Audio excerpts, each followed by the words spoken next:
ಹಂಪಿ ಕನ್ನಡ ವಿಶ್ವವಿದ್ಯಾಲಯದ 34ನೆಯ ನುಡಿ ಹಬ್ಬ ಕಾರ್ಯಕ್ರಮ ಬಹಳಷ್ಟು ಅದ್ದೂರಿಯಾಗಿ ಜರುಗಿದೆ. ಇನ್ನು ನುಡಿ ಹಬ್ಬದ ನಿಮಿತ್ತ ಮೂವರಿಗೆ ನಾಡೋಜ ಪ್ರಶಸ್ತಿಯನ್ನು ಕೂಡ ಘೋಷಣೆ ಮಾಡಿದೆ ವಿವಿ. ಇನ್ನು ಸಾಹಿತ್ಯ ಕ್ಷೇತ್ರದ ಪ್ರೊಫೆಸರ್ ಸಿ ಮಹದೇವಪ್ಪ, ಸಾಮಾಜಿಕ ಕ್ಷೇತ್ರದ ಡಾಕ್ಟರ್ ಎಚ್.ಸಿ. ಸತ್ಯನ್ ಅವರಿಗೆ ನಾಡೋಜ ಪ್ರಶಸ್ತಿಯನ್ನ ಪ್ರದಾನ ಮಾಡಲಾಗಿದೆ. ರಾಜ್ಯಪಾಲ ಥಾವರ್ ಚಂದ್ ಗೆಹ್ಲೋಟ್ ಅವರಿಂದ ಈ ನಾಡೋಜವನ್ನ ಪ್ರದಾನ ಮಾಡಲಾಗಿದೆ. ಉನ್ನತ ಶಿಕ್ಷಣ ಸಚಿವ ಡಾಕ್ಟರ್ ಎಂ.ಸಿ. ಸುಧಾಕರ್ ಕೂಡ ಇದೇ ವೇಳೆ ಸಾಥನ್ನು ಕೊಟ್ಟಿದ್ರು. ಮಾರ್ಕ್ ವಾದಿ ಪ್ರೊಫೆಸರ್ ಜಿ. ರಾಮಕೃಷ್ಣ ಈ ಒಂದು ಸಭೆಗೆ ಗೈರಾಗಿದ್ರು. ಮೂವರಲ್ಲಿ ಇಬ್ರು ಬಂದ್ರು, ಒಬ್ರು ಗೈರಾಗಿದ್ರು. ಇನ್ನು ರಾಜ್ಯಪಾಲರ ಕೈಯಿಂದ ನಾಡೋಜ ಪಡೆಯಲ್ಲ ಅಂತ ಬಾರದೆ ಜಿ. ರಾಮಕೃಷ್ಣ ಅವರು ಉಳಿದುಕೊಂಡಿದ್ದಾರೆ. ಇನ್ನು ವಿಜಯನಗರ ಜಿಲ್ಲೆಯ ಹೊಸಪೇಟೆ ತಾಲೂಕಿನ ಹಂಪಿ ಕನ್ನಡ ವಿಶ್ವವಿದ್ಯಾಲಯದಲ್ಲಿ 34ನೇ ನುಡಿ ಹಬ್ಬ ಸಾಕಷ್ಟು ಅದ್ದೂರಿಯಾಗಿ ಜರುಗಿದೆ. ಇದೇ ವೇಳೆ 107 ಜನ ಸಂಶೋಧನಾ ಅಭ್ಯರ್ಥಿಗಳಿಗೆ PhD ಪ್ರದಾನವನ್ನು ಕೂಡ ಮಾಡಿದ್ದಾರೆ ರಾಜ್ಯಪಾಲರು.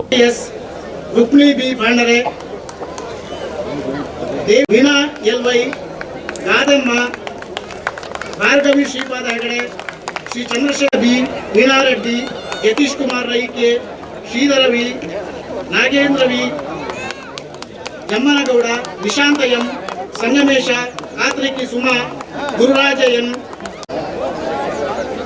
ಮಹಾಂತೇಶ ಬಿ, ಬಡ್ಲಿ, ಕರಲಿಂಗನವರ್